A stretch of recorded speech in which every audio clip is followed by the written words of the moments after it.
طلبہ و طالبات، السلام علیکم ورحمۃ اللہ وبرکاتہ۔ امید ہے آپ تمام خیر و عافیت سے ہوں گے۔ آج ہم الدروس النحویہ کا سبق نمبر 11 پڑھیں گے انشاءاللہ۔ یہ سبق بہت اہم ہے۔ اس سبق میں اسم کی علامات بتائی گئی ہیں کہ کسی بھی اسم کو پہچاننے کی علامتیں کیا ہیں، کس طرح معلوم کریں کہ یہ کلمہ اسم ہے، فعل ہے یا حرف ہے۔ تو اسم کی علامات الگ ہیں اور فعل کی علامات الگ ہیں۔ آج کے اس سبق میں ہم انشاءاللہ اسم کی علامتیں پڑھیں گے۔ تو آئیے سبق کا آغاز کرتے ہیں۔ بسم اللہ الرحمن الرحیم۔ سبق نمبر 11، علامات اسم، یعنی اسم کی علامتیں، نشانیاں، سائن۔ اسم کی علامتیں یہ ہیں: نمبر 1، الف لام کا شروع میں ہونا، جیسے الرجل۔ جس کلمے سے پہلے الف لام ہو وہ اسم ہوگا، جیسے الرجل، الکتاب، الولد، البنت۔ تو اسم کو پہچاننے کے لیے سب سے اہم پہچان اور پہلی پہچان یہ ہے کہ اس سے پہلے الف لام ہو، اسم کے شروع میں الف لام ہو۔ نمبر 2، حرف جر کا شروع میں ہونا، جیسے بزید، زید کے ساتھ۔ تو زید کے ساتھ جو یہ با لگی ہوئی ہے یہ حرف جر ہے، بی۔ تو جہاں بھی کسی اسم کے شروع میں حرف جر لگا ہوا ہو وہ پتہ چل جائے گا کہ یہ اسم ہے۔ جس کلمے کے شروع میں بھی حرف جر آ جائے وہ اسم ہے، جیسے یہاں پر بزید، بکتاب۔ نمبر 3، تنوین کا آخر میں ہونا، جیسے رجل۔ تو نمبر 3 ہے تنوین کا آخر میں ہونا۔ جس کلمے کے آخر میں تنوین آ جائے سمجھیں کہ وہ بھی اسم ہے، جیسے رجل، کتاب، قلم، حجرۃ وغیرہ۔ نمبر 4، مسند الیہ ہونا، جیسے زید قائم۔ اس میں زید مسند الیہ ہے تو یہ اسم ہے۔ تو زید قائم میں زید جو ہے مسند الیہ ہے اور قائم مسند ہے۔ تو جو کلمہ مسند الیہ ہوگا وہ بھی اسم ہوگا۔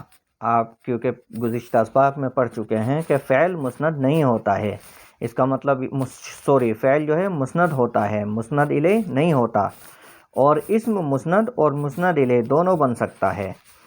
تو یہاں یہ زیدن جو ہے مسند الیہ واقع ہو رہا ہے۔ مضاف ہونا، جیسے غلام زید میں غلام۔ تو یہ بھی آپ جانتے ہیں کہ مضاف اور مضاف الیہ دونوں اسم ہوتے ہیں، تو اگر مضاف ہے تو وہ جو ہے اسم ہوگا۔ مصغر ہونا، جیسے قریش۔ مصغر ہونا جیسے قریش۔ اب مصغر کسے کہتے ہیں یہ بھی تھوڑا سا آگے ہم بتائیں گے انشاءاللہ۔ منصوب ہونا، جیسے بغدادی، بغداد کا رہنے والا۔ منصوب کہتے ہیں کسی چیز کی طرف نسبت ہونا، مثلا یہاں بغداد ایک خاص علاقے کا نام ہے تو اس کی طرف نسبت ہو گئی تو بغدادی ہو گیا، یعنی بغداد کا رہنے والا۔ دیوبندی، دیوبند کا رہنے والا۔ ہندی، ہندوستان کا رہنے والا۔ تو اس طرح جب علاقے وغیرہ کی یا کسی قبیلے وغیرہ کی طرف نسبت کی جائے، اسم کو منسوب کیا جائے تو وہ بھی اسم ہوگا۔ مثنیٰ ہونا یعنی تثنیہ ہونا، جیسے رجلان۔ مجموع یعنی جمع ہونا، جیسے رجال، بہت سے مرد۔ نمبر 10، موصوف ہونا، جیسے رجل عالم میں رجل۔ نمبر 11، آخر میں تاء متحرک یعنی گول تا کا ہونا، جیسے ظلمت، تاریکی۔ تو یہ بھی اسم کی علامت ہوتی ہے۔ منادا ہونا، یہ 12واں پوائنٹ ہے۔ منادا ہونا، جیسے یا زیدو میں زیدو۔ منادا اسے کہتے ہیں جس کو پکارا جائے حرف ندا کے ذریعے سے، تو یا اس میں حرف ندا ہے اور زیدو منادا ہے، تو منادا جو بھی ہوگا وہ اسم ہی ہوگا، منادا فعل نہیں ہوتا۔ فائدہ، مصغر وہ اسم ہے جو فعیل، فعیل یا فعیل کے وزن پر لایا گیا ہو، تاکہ کسی چیز کی حقارت یا چھوٹائی یا محبت وغیرہ پر دلالت کرے، جیسے رجل سے رجیل چھوٹا مرد، جعفر سے جعیفر چھوٹی نہر، قرطاس سے قریطیس چھوٹا کاغذ۔ تو مصغر اسے کہتے ہیں جس میں تصغیر پائی جائے، اور تصغیر کا مطلب ہوتا ہے کہ کسی چیز کی حقارت یا چھوٹائی یا محبت وغیرہ پر دلالت کرے۔ عام طور پر پیار میں چھوٹے بچوں کو چھوٹو کہہ دیا جاتا ہے، تو چھوٹے سے چھوٹو کر دیا جاتا ہے، یہ تصغیر ہے۔ اسی طرح سے بچیوں کو چھوٹی کی بجائے چھٹکی کہا جاتا ہے پیار میں، یہ بھی جو ہے تصغیر ہے، یعنی مطلب ہوتا ہے کہ بہت ہی چھوٹی بچی۔ اسی طرح سے رجل، اس کی تصغیر رجیل آتی ہے، یعنی چھوٹا مرد، چھٹکا۔ جعفر سے جعیفر چھوٹی نہر، قرطاس سے قریطیس چھوٹا کاغذ۔ تو اگر کسی اسم میں تصغیر، کسی کلمے میں تصغیر پائی جا رہی ہے تو سمجھیں کہ وہ بھی اسم ہے۔ فائدہ نمبر 2، منصوب۔ منصوب کسے کہتے ہیں؟ وہ اسم ہے جس کے آخر میں یا مشدد ما قبل مکسور زیادہ کر دی گئی ہو، یا مشدد ما قبل مکسور زیادہ کر دی گئی ہو، اس اسم سے نسبت اور تعلق ظاہر کرنے کے لیے۔ جس اسم کے آخر میں یا مشدد ما قبل مکسور زیادہ کی جا رہی ہے، اس کا مطلب یہ ہوتا ہے کہ اس یا کا تعلق اس سے کیا جا رہا ہے، اس یا سے نسبت کی جا رہی ہے، جیسے دیوبندی دیوبند کا رہنے والا، مکی مکے کا رہنے والا۔ فائدہ، فعل تثنیہ یا جمع نہیں ہوتا۔ فعل کے جو صیغے تثنیہ یا جمع کہلاتے ہیں وہ فاعل کے اعتبار سے ہیں، جیسے ضربا، ان دو مردوں نے مارا، فعل ایک ہی ہے، مارنے والے دو ہیں۔ تو یہ بات بھی یاد رکھنے کی ہے، بہت اہم پوائنٹ ہے کہ فعل تثنیہ یا جمع نہیں ہوتا۔ فعل کے جو صیغے تثنیہ یا جمع ہوتے ہیں وہ فاعل کے اعتبار سے ہوتے ہیں۔ ضربا فعل کا تعلق یہاں پر ختم ہو گیا، الف جو ہے وہ تثنیہ کو بتانے کے لیے ہے، اور یہی ضمیر فاعل بھی ہے۔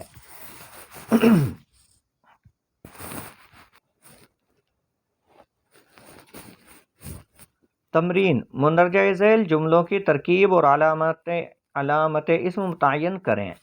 ماء البحر طاہر، تو اس میں ہمیں جملوں کی ترکیب کرنی ہے اور پھر اسم کی علامتیں بتانی ہیں۔ ماء مضاف، البحر مضاف الیہ، مضاف الیہ سے مل کر مرکب اضافی ہوا، اور پھر اس کے بعد مسند الیہ بنا۔ طاہر خبر یعنی مسند، تو ماء البحر یہ مرکب اضافی بننے کے بعد مبتدا یعنی مسند الیہ، اور طاہر خبر یعنی مسند، مبتدا خبر سے مل کر جملہ اسمیہ خبریہ۔ ماء جو ہے وہ اسم ہے کیونکہ یہ مضاف ہے، پہلی علامت اس میں مضاف کی پائی جا رہی ہے۔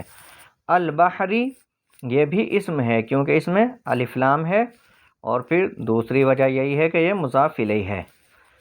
طاہر بھی اسم ہے کیونکہ اس پر تنوین آئی ہوئی ہے۔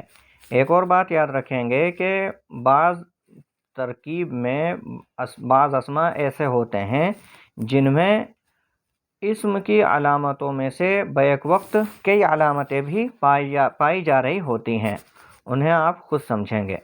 فرح زید، فرح فعل یعنی مسند، اور زید فاعل سے مل کر جملہ فعلیہ خبریہ ہوا۔ زید جو ہے وہ اسم ہے کیونکہ اس پر تنوین آئی ہوئی ہے۔ جلست سلمیٰ، سلمیٰ بیٹھ گئی۔ اس میں سلمہ اسم ہے کیونکہ یہ ترکیب میں مسند الیہ واقع ہو رہا ہے، اس لیے یہ اسم ہے۔ الولد ضاحکن، الولد مبتدا یعنی مسند الیہ، ضاحکن خبر یعنی مسند، مبتدا خبر سے مل کر جملہ اسمیہ خبریہ۔ الولد اسم ہے کیونکہ اس پر الف لام واقع ہو رہا ہے، اور دوسرا سبب اسم ہونے کا یہ ہے کہ یہ ترکیب میں مسند الیہ بن رہا ہے۔ ضاحکن بھی اسم ہے کیونکہ اس پر تنوین آ رہی ہے۔ فی المدینۃ مساجد، فا حرف جر، المدینۃ مجرور،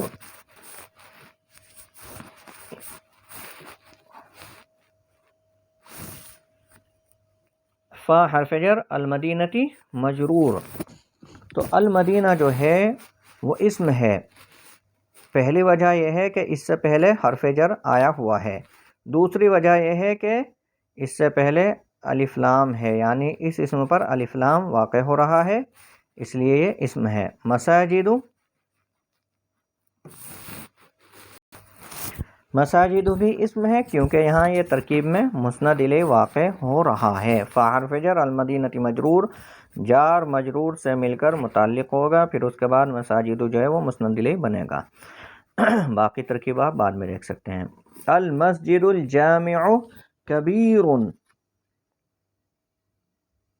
جامع مسجد بڑی ہے، اس میں المسجد اسم ہے کیونکہ الف لام واقع ہے، الجامع اسم ہے کیونکہ اس پر بھی الف لام آیا ہوا ہے، اور دوسری ترکیب اس میں یہ بھی ہو رہی ہے کہ المسجد موصوف اور الجامع صفت ہے۔ تو المسجد میں دو سبب پائے گئے، ایک الف لام کا، ایک موصوف ہونے کا۔ پھر یہ المسجد الجامع موصوف صفت سے مل کر مرکب توصیفی ہونے کے بعد مسند الیہ واقع ہو رہا ہے، اور تیسرا سبب اس میں پایا گیا کہ یہ مسند الیہ ہے، المسجد والا جملہ۔ کبیر بڑا، اس کے آخر میں تنوین آئی ہوئی ہے، اس لیے یہ اسم ہے، اور المسجد الجامع کی خبر ہے، یعنی یہ مسند ہے۔ اگلا جملہ ہے الرجلان قائمان، الرجلان اسم ہے، پہلی وجہ اس پر الف لام ہے، دوسری وجہ یہ تثنیہ ہے، اس لیے اسم ہے، ایک اور تیسری وجہ یہ ہے کہ یہ ترکیب میں مسند الیہ واقع ہو رہا ہے۔ تو اسم ہونے کی تین وجوہات اس میں پائی گئیں، سب سے پہلے الف لام، دوسرے تثنیہ، اور تیسرے یہ مسند الیہ ہے۔ قائمانی یہ بھی اسم ہے کیونکہ یہ تثنیہ واقع ہو رہا ہے۔ تو الرجلان مبتدا، قائمانی خبر، الرجلان مسند الیہ اور قائمانی مسند، مبتدا خبر سے مل کر جملہ اسمیہ خبریہ ہوا۔ عبد الرحمن مکی، عبد مضاف، الرحمن مضاف الیہ، مضاف الیہ سے مل کر مرکب اضافی ہونے کے بعد پھر مسند الیہ بن رہا ہے۔ تو عبد اسم ہے کیونکہ مضاف ہے، اور الرحمانی مسند، الرحمانی بھی اسم ہے کیونکہ اس پر الف لام آیا ہوا ہے۔ تو مرکب اضافی بننے کے بعد یہ دونوں اسم جو ہیں پھر مسند الیہ واقع ہوں گے، یعنی مبتدا بنیں گے۔ اور مکی جو ہے وہ بھی اسم ہے کیونکہ اس میں نسبت پائی جا رہی ہے، یہ منصوب ہے، یہ یہاں قبل اس کا مکسور ہے، اور اس میں یہ مکہ کی جانب منصوب ہے، اور ترکیب میں یہ خبر واقع ہو رہا ہے۔ تو عبد الرحمانی یہ مرکب اضافی ہونے کے بعد مبتدا، اور مکیون خبر، مبتدا خبر سے مل کر جملہ اسمیہ خبریہ۔